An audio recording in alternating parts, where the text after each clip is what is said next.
Alors la famille, c'est Sève, j'espère que tu vas bien.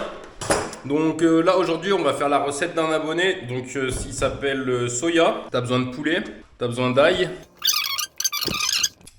Oh, tu sais quoi, vas-y, je vais te l'expliquer au fur et à mesure, ça va être incroyable. En tout cas, niveau micronutriments, niveau macronutriments, c'est une recette impeccable. T'as pas beaucoup de glucides, t'as énormément de micronutriments, de la protéine et du bon gras. Donc franchement, ça a l'air d'être un truc incroyable. Après, moi, je serais pas allé mettre du fromage blanc dans une sauce. J'aurais plutôt utilisé de la crème ou ce genre de truc. Et franchement, en y réfléchissant, bah, c'est beaucoup plus intelligent d'utiliser du fromage blanc parce qu'il a moins de gras en fait. Enfin, la crème, c'est beaucoup de gras et le gras, c'est beaucoup de calories. Le truc qui me semble le plus intelligent à faire, ça va être de commencer par faire cuire le poulet. Là, je vais même tester, un truc en fait, parce qu'apparemment, le poulet et la dinde, t'es pas obligé de mettre de la matière grasse, il est censé se décoller tout seul.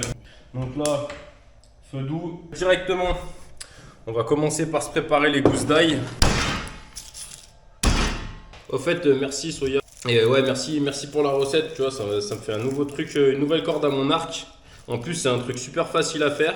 Il n'y a pas grand chose à faire au niveau de la sauce là, que tu m'as présentée.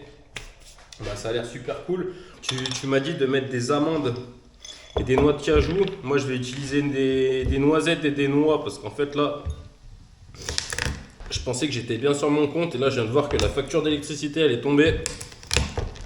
Voilà, en tout cas ça c'est une source, c'est noix noisette ou amande, noix de cajou.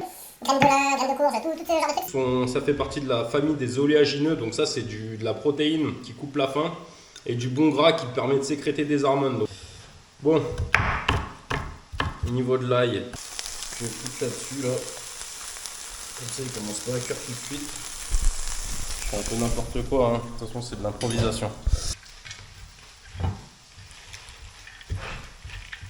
Donc tu peux utiliser du skyr là qui va avoir beaucoup de protéines, ou tu peux utiliser des trucs plutôt du genre faisselle qui eux ne sont pas pasteurisés, ce qui veut dire qu'ils contiennent des ferments lactiques et des trucs qui sont bons pour ton transit. Donc moi c'est ce que j'ai pris, en plus de ça c'est fait avec du lait français, donc c'est cool. Après, donc tu mets ta dose de fromage, sauce soja sucrée, herbes de Provence et paprika.